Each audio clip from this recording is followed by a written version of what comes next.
Welcome to the I Love Recruiting podcast with your host, Adam Roach. Welcome back, everybody, to the next episode of I Love Recruiting podcast. I am your host, Adam Roach, and today I have another near and dear friend, actually a mentor of mine in the Keller Williams space and a GoBundance brother. His name is Rick Hale. Rick joins us from the good state of Georgia. I tell you what, I've spent some time with Rick in Georgia, and he is a huge Bulldog fan. I'll tell you that. Even his boat is Bulldog, Georgia Bulldog colors. So let me give you a quick little background on Rick real quick.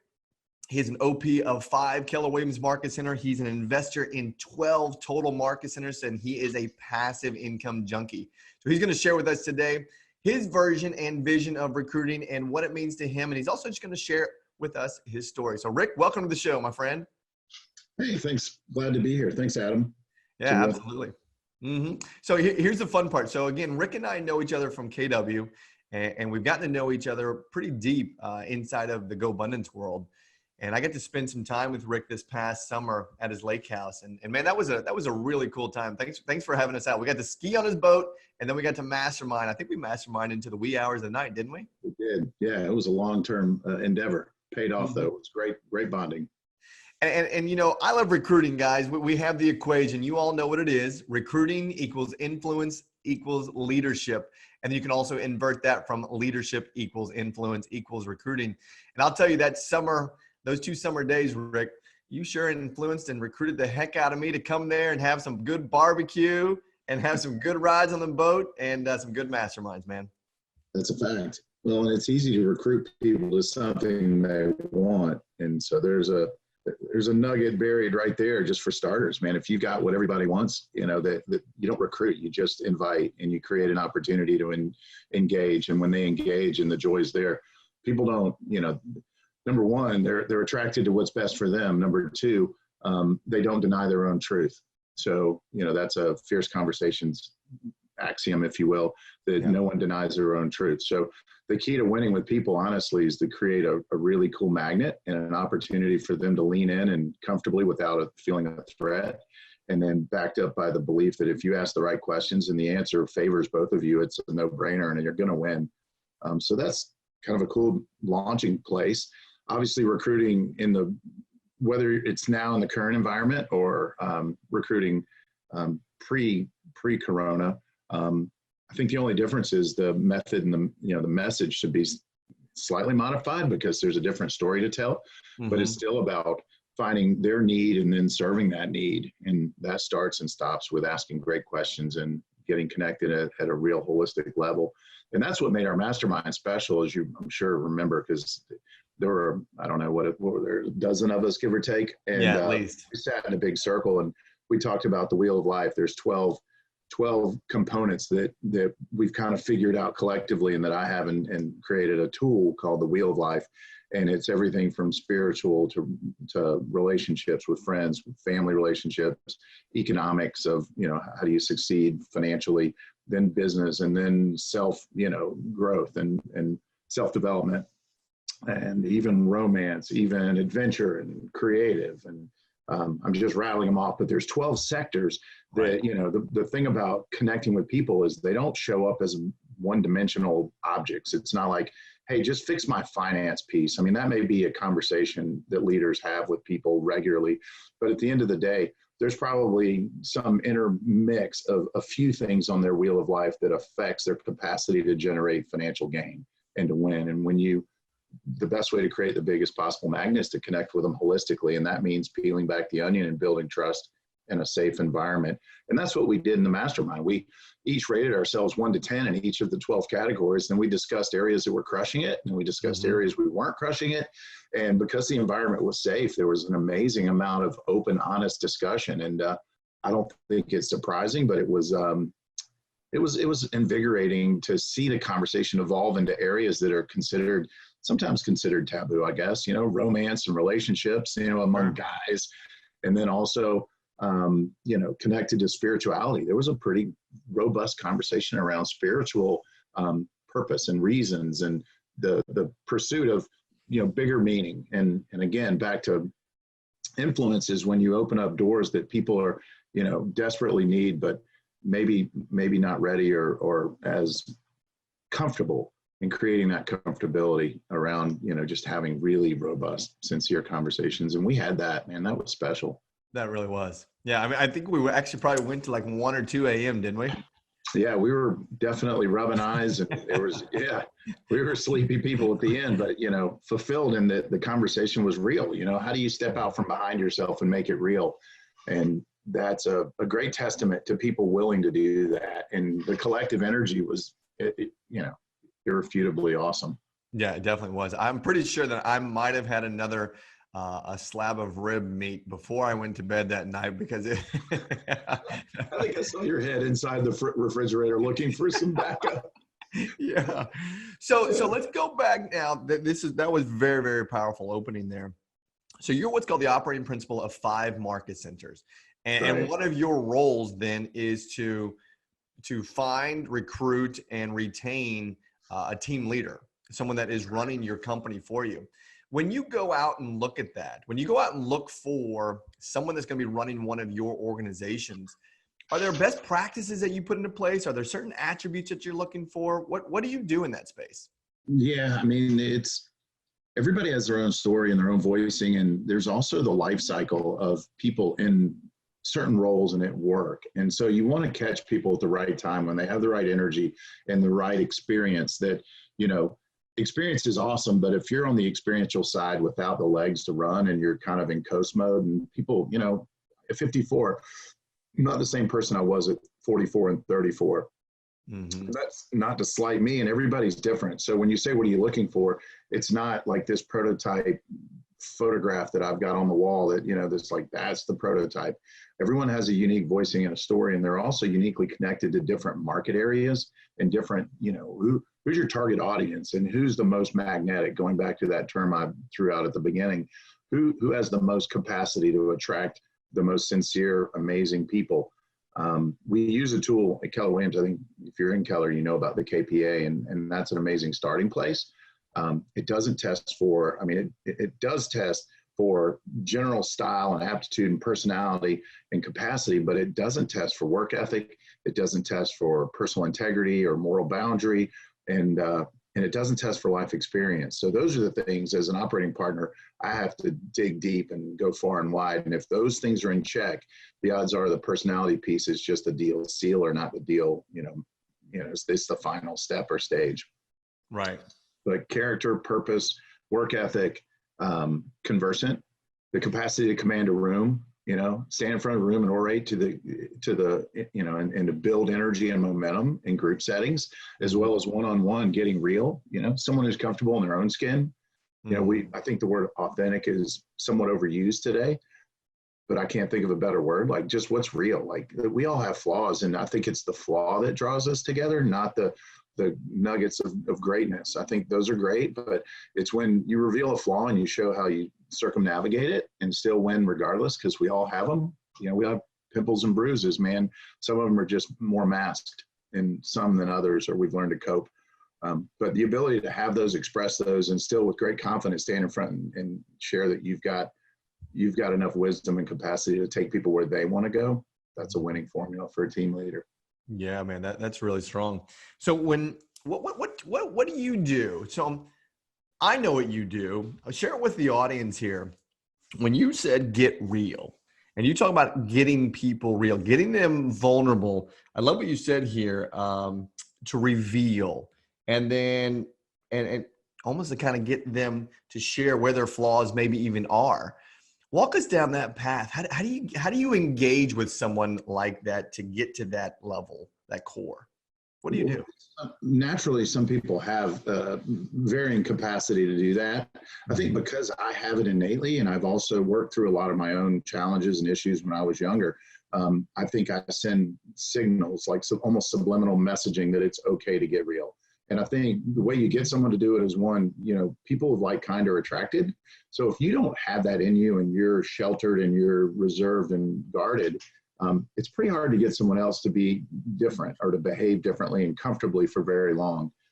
So one of it is, like, learn to grow into that space yourself. The second piece of it is create an invitation strategy through great questioning and reveals, like, hey, if you had this circumstance, what would that look and feel like? Or have you ever suffered and overcome a big detriment? And what was your greatest accomplishment? What's your greatest, there's inherent questions built into the KPA that take you down the path of authentic responses, because, give me 3 examples. If you ask for 1 example, just about anybody who's, somewhat, intelligent, capable to express and recall things will come up with 1 or 2, but the 3rd one, that's where you really catch people if it's not a recurring theme in their life. And I don't mean catch them in a bad way. I just mean revealing opportunity, right.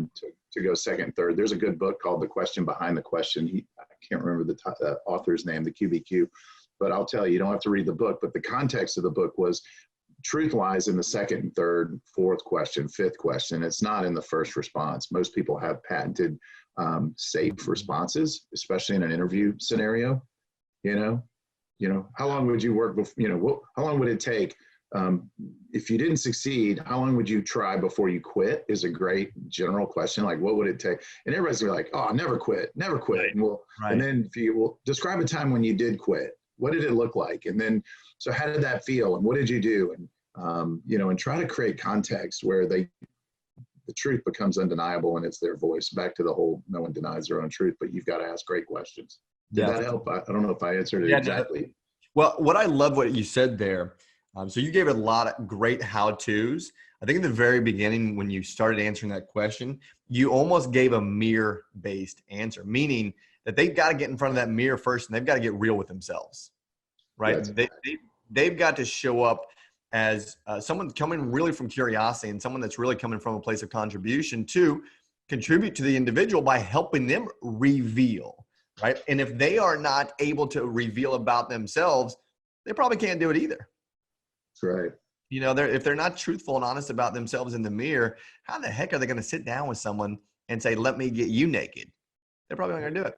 That's a great analogy and extremely awkward.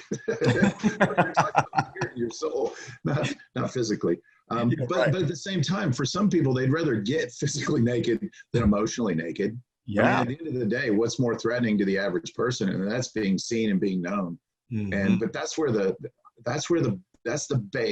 baseline for a quality relationship and for the opportunity to help somebody. Because if you don't know where that is, it's kind of like GPS when you only know 1 coordinate. Like, I want to go here, but you have no concept of where you are. GPS doesn't work in your car or on your phone. It's got to have 2 coordinates. And where you are is the most important first coordinate. Mm-hmm. And you think you're in Florida and you're actually in Connecticut, you're done. Right? Yeah, that's a big problem. Well, also too, to that point, I mean, if we slow down enough inside of our own selves and start to get vulnerable and reveal, I'll be completely honest here. I mean, I was an athlete growing up, played professional tennis, and found out that I had to actually release all these thoughts and ideas about myself that I had as I got into the recruiting space. Because, well, if you think that you're going to sit down and try to recruit someone and you hide behind a bush, so to speak, and then you jump out and you say, I gotcha, you're not influencing, you're not leading someone. This truly is a practice of becoming a better leader as a recruiter and becoming a better person of influence, right? John Maxwell says it all the time. Leadership definition is influence, nothing more, nothing less. And if you are not real with yourself, and I'm sure you would agree, Rick, that you're not going to be able to influence somebody. You're not. Well, no one's buying it. No one's going to follow it, right? Right. Yeah, for sure. Well, let's transition here real quick. So, because you are, in my opinion, one of the best at doing this. You're real, you're authentic, you're easy to get to into conversation with. How did you get there? What'd you do? Because you were a rock and roll man, long hair, bands. I mean, you were crushing it out there. So, how did you get to where you are now? Well, I jumped into real estate at 30, cut my hair, and gave up the life of a guitar slinging goofball, thinking that, for 10 years of my life, I'd hoped to make it in music. And I really wanted to merge music and business. And those two honestly, the integrity in the music business at the time that I was trying to get in, and maybe it's changed, but I have no idea because it's so removed from now. I'm 54. I was 30 when I finally threw in the towel. But I just didn't find my tribe inside of the music industry. That was the real flaw. And I was pretty I won't say pretty capable. That may even overstate. I was okay. I was an okay musician, a decent writer. I enjoyed music more than anything, but I also love business and I love leadership and I like being around, and connecting with people and growing a tribe. And that wasn't my tribe. And real estate was intended to be a segue career between music and whatever I ultimately chose to do that took me out of the corporate world. I still had a corporate job in my 20s. It was, not high level, but it was easy. And they gave me lots of latitude to go play gigs and travel occasionally. And for that reason, it was great, but it wasn't a career path. And so real estate was intended to be a transition point just for me to self-employ, create my own schedule, generate enough revenue to start a business. Mm-hmm. And the gift in that was that I woke up one day realizing that realtors were my tribe. Mm-hmm. The type of people we attract, Adam, are like, they're just, man, they lead with the people's, side of personality. They're driven, they're 100% commission. So their attitude and energy around success by nature has to be different. You can't be apathetic and, impartial about how you engage with people, or you'll have painful, broke experience in our industry. And so I like that go-getter spirit. I like people who want to build businesses. And what Keller Williams did for me was open just the paradigm shift from being a salesperson to being a business owner, even as a realtor. This is before I became an operating partner and opened offices in Atlanta. I helped open the very first one in 99, the end of in 2000, really, we really launched January 2000. And a year and 3 months later, I opened my first office. But in that first year, I masterminded with Gary Keller and 26 of the top agents around the country who were building teams and growing big business. And the reality that you own a business right now where you are, and you don't have to go reinvest somewhere else necessarily. Just build a team and have leverage and, use the 4 business models to your advantage and run a business like a business was pretty exciting information in our industry, because until then, it was kind of, here's a phone book, make enough calls, you'll make enough money and it'll be great. And there's a lot more to this puzzle than that. And that's what Keller did for me. And from there, I opened my first office in 2001. I got so excited. I opened a second one in 2003. We were young in the region and there was opportunity. So a third in 2005. And then I acquired an office in the downturn in 2010, which we can talk about the market of the moment at some time.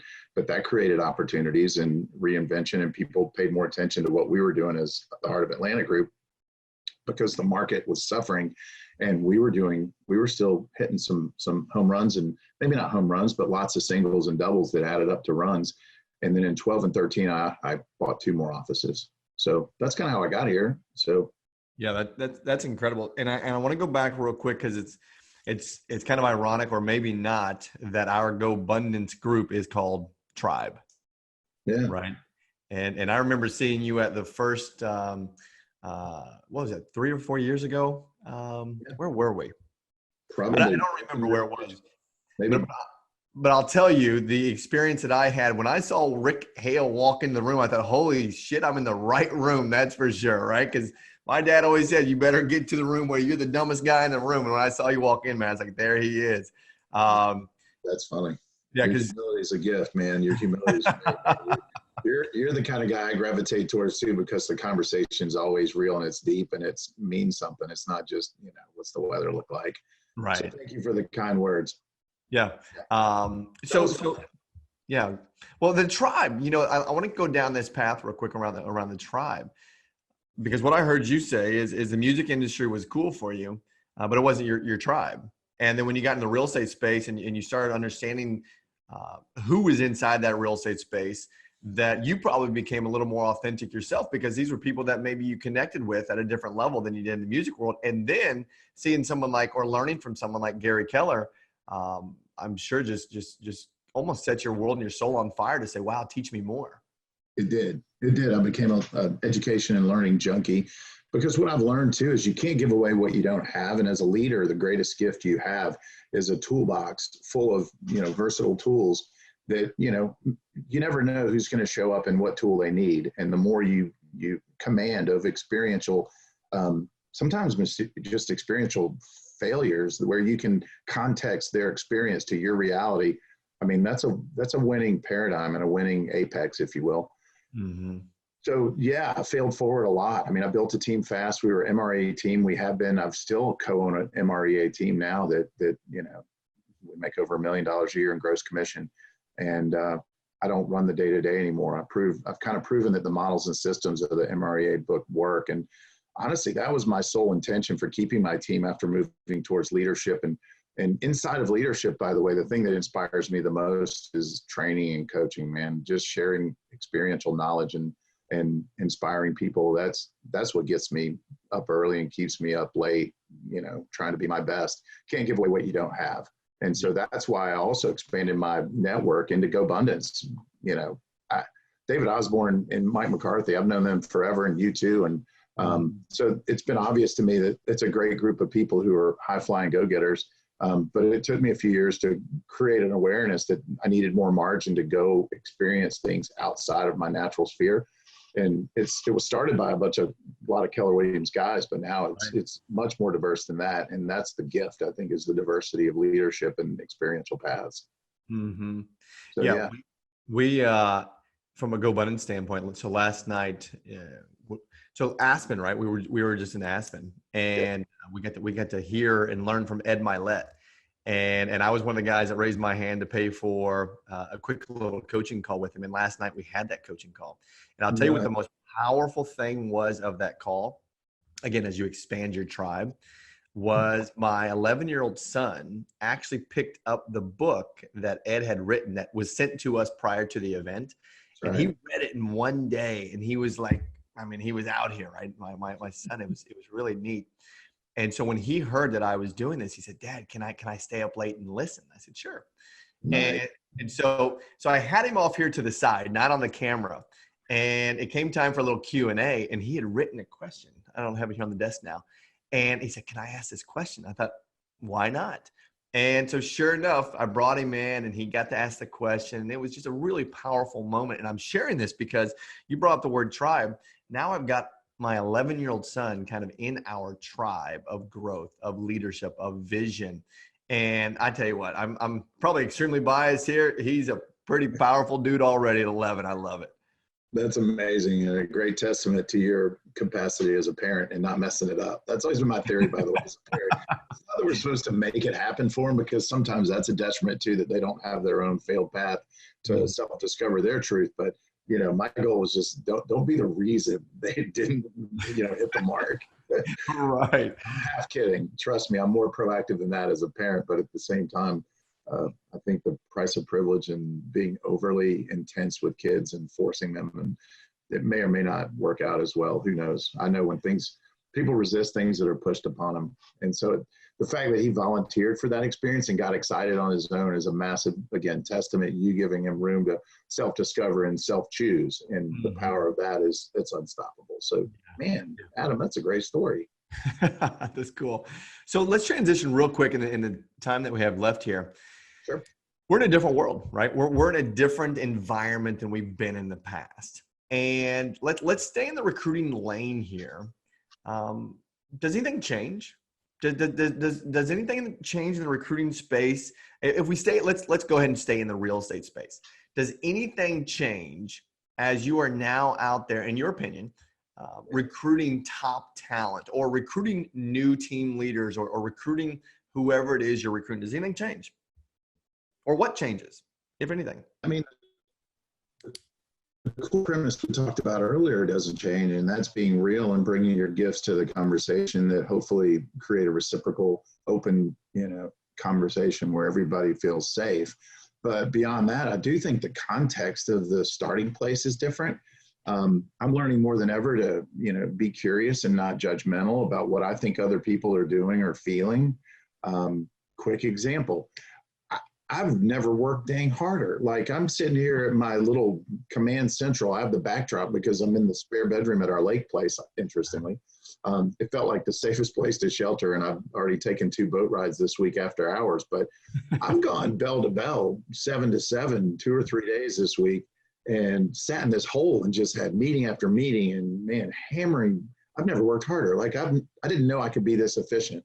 So the gift in this shift is the realization that there probably are some capacities for efficiency.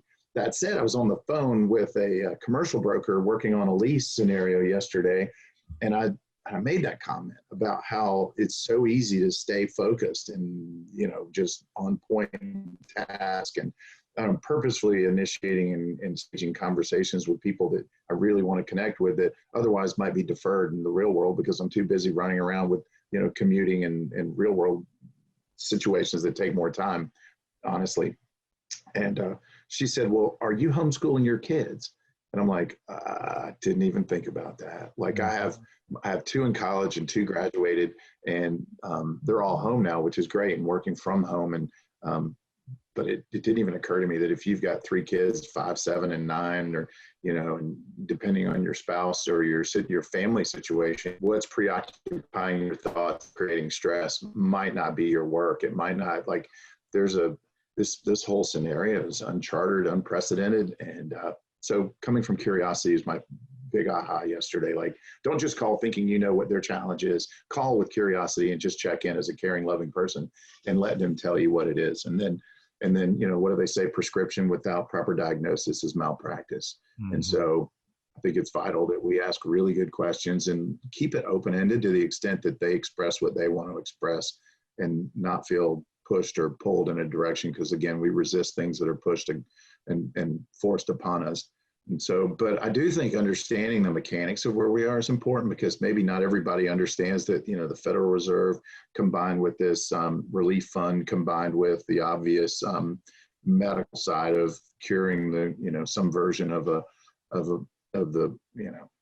shot or some precursor to eliminating the corona as a serious threat is vital.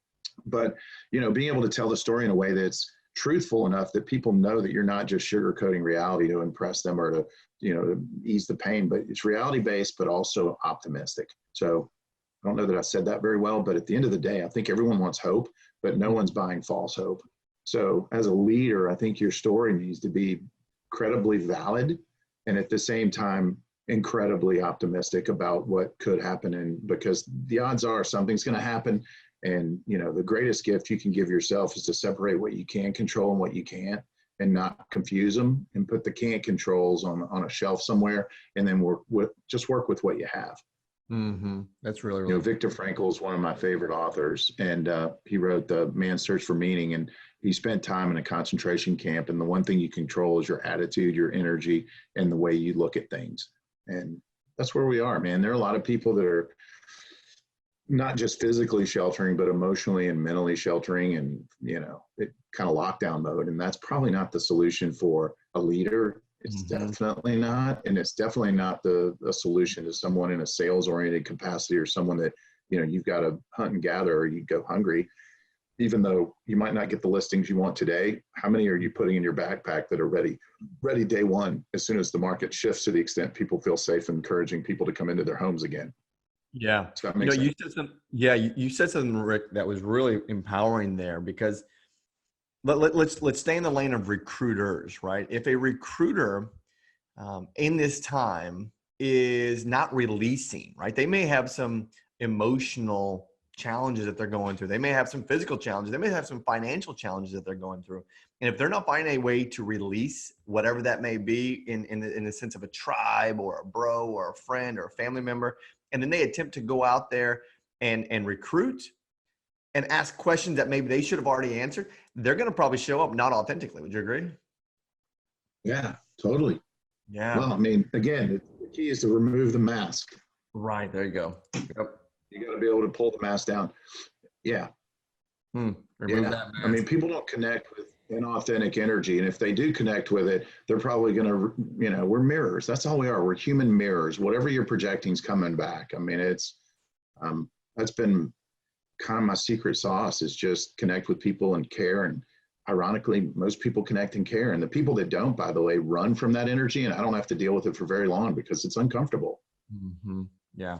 Yeah. I think the advice there too is just stay human, right? Just stay, come from a place of love and giving, right?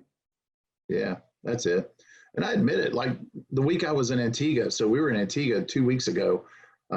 Actually just got back golly, it was just Saturday. Seems like forever ago now. Mm-hmm. And midweek, man, I was in a space where I honestly had to look in the mirror and check myself. Do I really want to fight this fight? Am I ready for it? I mean, you said I'm a passive income junkie, and to my, blessing and luck and hard work and all the things that create success, I'm in a space where I could take a few years off or not work.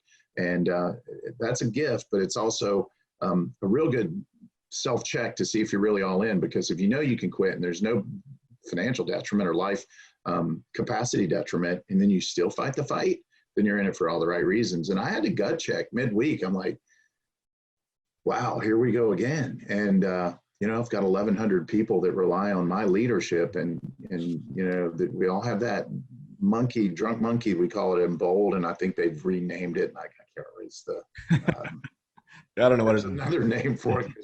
We can't demise people. Alcoholism is a problem. So they've reframed that for politically correctness. Right. But you get the point. Like, that voice is there. It's undeniable. Everyone has it. Everyone wakes up with an element of fear somewhere, or they're not real. Like, everything in life is a detriment if you stare at it long enough. Crossing the street. What if you hit your head, you slip on a dock and hit your head? Like today, I go get and I knock myself out and fall in the water. You can focus on that and hyper obsess, and then I promise you all the other good thoughts are pushed to the curb. And so some of this is being open and honest, but then again, back to that comment of putting it on a shelf if you can't control it.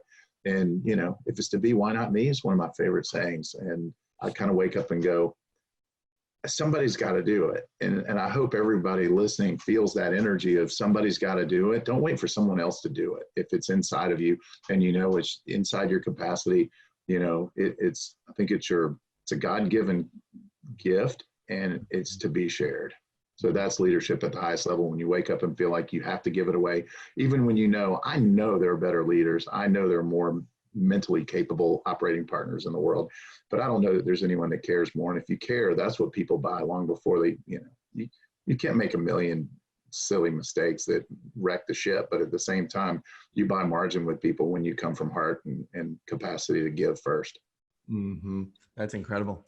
Well, listeners, guess what we just heard? We heard that leadership equals influence equals recruiting.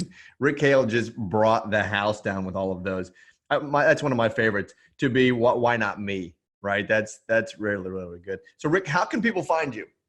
What can people do that are listening right now? Go find you and either learn more about you, learn more about your companies, learn how to be involved with you. What can they do? Well, that's a thoughtful question. Rick at rickhale.com. So my first name and my whole name. Some technologist 20 years ago said, hey, you're going in real estate, you're going to want your own domain. So anytime you can brand and create something that spells you every time you reach out to people, that's smart for name recognition. So with whatever you're selling, make sure that you're branded and exposed. So Rick at rickhale.com. I have a cell phone, man. If I can help, it's published 404-735-4444. I also have a personal Facebook page, of course. Also have Heart of Atlanta Group is our company group Facebook page. We're doing some really cool Facebook Lives. I'm interviewing some really iconic people as well. Adam Nasser later today, in fact, who's in GoBundance. He bought 175 houses, I think, last year or two. So got some things figured out, and I can't wait to share his gifts. So Heart of Atlanta Group on Facebook, that's a good way. And then Rick Hale personally, I think there's still a few seats left on that guy. So there you go. There you go. Okay, everybody. So that is it. That's Rick Hale. You just heard him live. You heard him talk about, Rick, I sat here and took 3 pages of notes. This was fantastic. Thanks for sharing all this. And we're so glad that you decided and chose to come on I Love Recruiting podcast, man. I appreciate you, respect you, grateful for you. And let's keep pushing through, right? It's an honor. Let's do it together, brother. All right, man. Take care. Thanks, everybody. Yeah.